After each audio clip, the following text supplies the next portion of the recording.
Hello and welcome to today's episode of Flight to Freedom. Today we're going to talk about nourishing your body and a guide to what to eat in eating disorder recovery.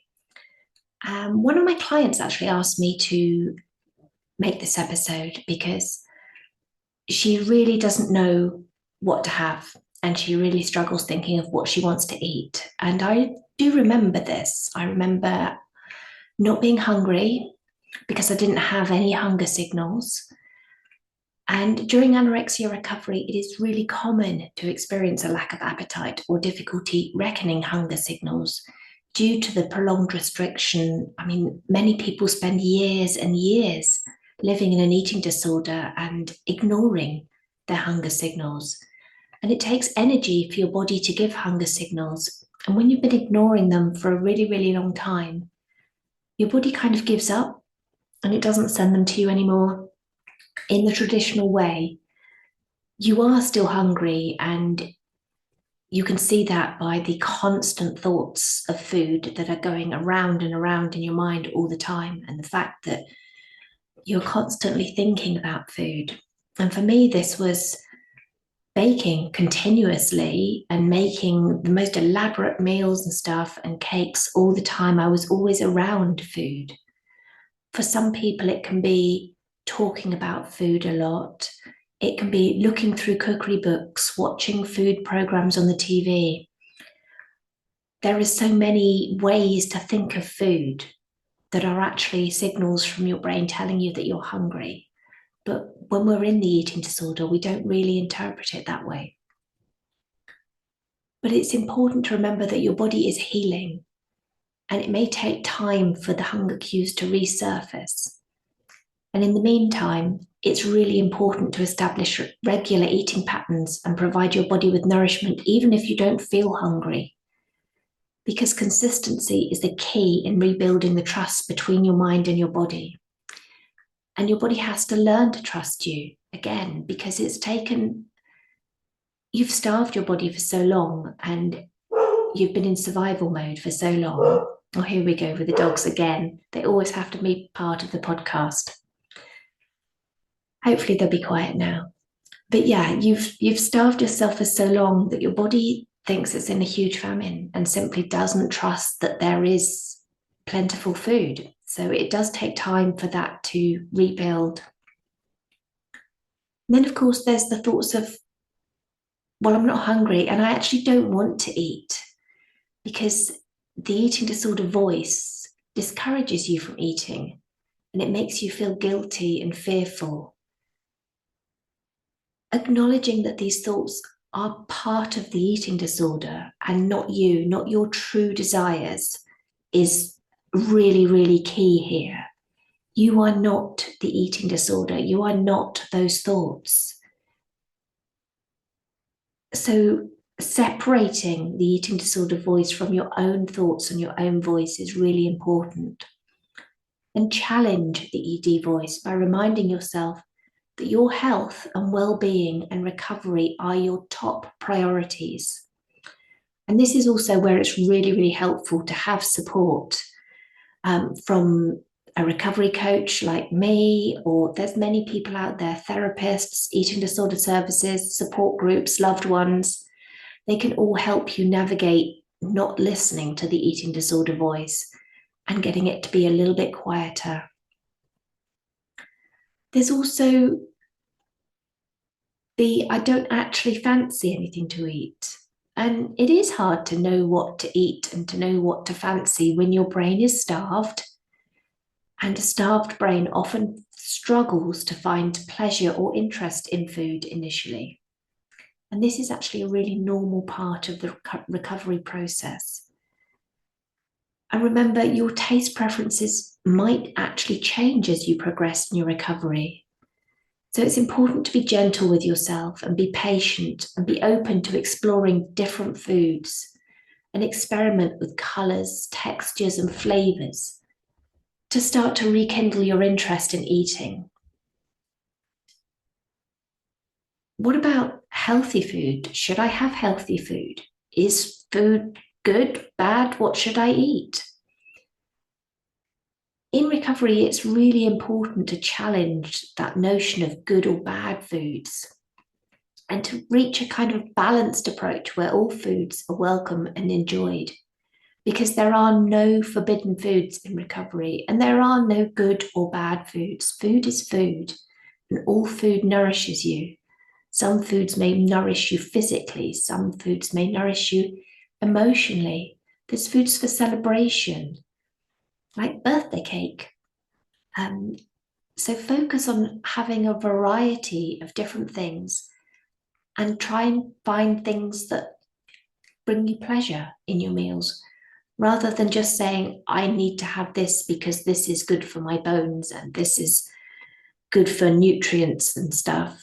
Just, you don't need to worry about any of that stuff. Just focusing on things that feel good, that taste good.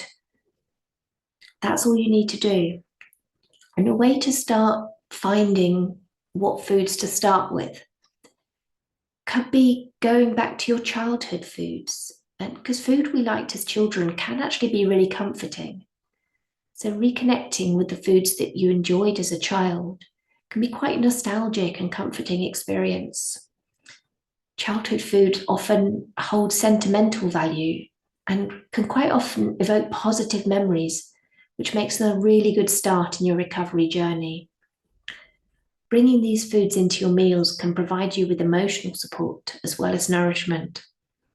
I know when I first started eating again, once I'd got past the absolute terror and just said, okay, I want to recover, I have to recover, I can't carry on living like this. So it's going to be whatever it takes. No, I don't want to eat.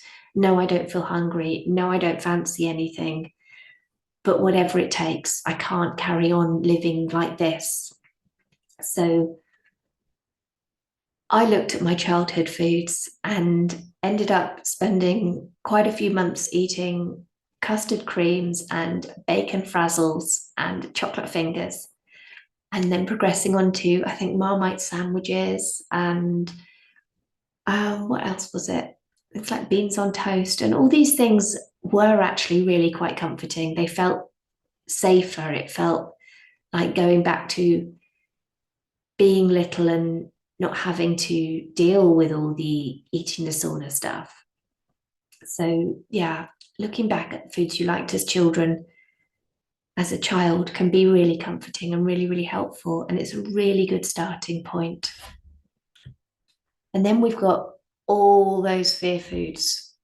And I had a really long list of fear foods, and fear foods are really common in recovery. And lots of foods trigger anxiety or discomfort. But overcoming these fear foods is a really important step towards food freedom. It's really helpful to actually make a list of all the fear foods, all the things that you don't want to eat. Like I had chocolate, donuts, and general carbohydrates. Actually, I was really scared of eating bread and pasta and rice and anything that I had deemed to be not healthy in my starved brain that was actually completely untrue and all from the eating disorder. But when you write a list down of all the foods that you're scared of, you can then kind of put them in categories, and you can have a category of the most scary down to the least scary. And then you start on the least scary and just start challenging and gradually reintroducing these foods, getting support from your treatment team, your coach, to guide you through the process. But facing, challenging, and conquering these fear foods really, really empowers you on your path to recovery. I also have been asked quite a few times, what if I overeat? What if I'm eating too much? It feels like a lot. I feel like I'm eating all the time. And I get that. I felt like I was literally just eating the entire time because I'd gone from virtually having nothing to 3 meals and 3 snacks. And it used to take me so long to eat the meals and snacks that it felt like it was time for the next ones already as soon as I'd finished the one before. And I just felt like I was eating far, far, far too much. But it's really important to remember that you have an energy debt that needs to be paid back. It's important to nourish your body adequately to replenish the energy debt that's been accumulated during all those years of restriction. So it's actually virtually impossible to overeat in recovery, as your body needs the extra energy to heal and restore itself. So you don't just need the calories and the energy to get through day to day. You need extra to do all the healing from all the under eating you've done over the time you've been living in the eating disorder. And healing takes a lot of energy. And in actual fact, when you first start recovery, your body has to relearn how to digest, and digestion takes a lot of energy as well. I remember early on in recovery, when I started eating, I would be so hot, which was a change from being freezing all the time. But I would be so hot when I was digesting because of the energy that my body was putting into digestion. Just the heat coming from that energy was tremendous. So it takes a huge amount of energy to digest your food, especially when your body's relearning how to do it, and to heal all the things that you haven't been able, that your body hasn't been able to keep up with the maintenance of because you've been undernourished. And especially things like for women who've lost their periods and stuff, because the body has been in survival mode and it's simply not been safe to do all those other functions that the body normally does. So it is virtually impossible to overeat because your body really needs that extra energy to heal and restore. And you really can trust that your body knows how to redistribute and utilize the energy that you provide. So navigating eating in recovery can be really complex, but you've got the strength and support to overcome any of these challenges. Be patient with yourself, be gentle with yourself. Getting help is really, really, really helpful. Helpful, yeah. Getting support is really helpful. That sounds better. And every step you take towards nourishing your body is a step towards reclaiming your health. And the dogs are barking again. Reclaiming your health and well-being. You've got this. You can do it. So thank you so much for listening to me and the dogs. And I will see you next week.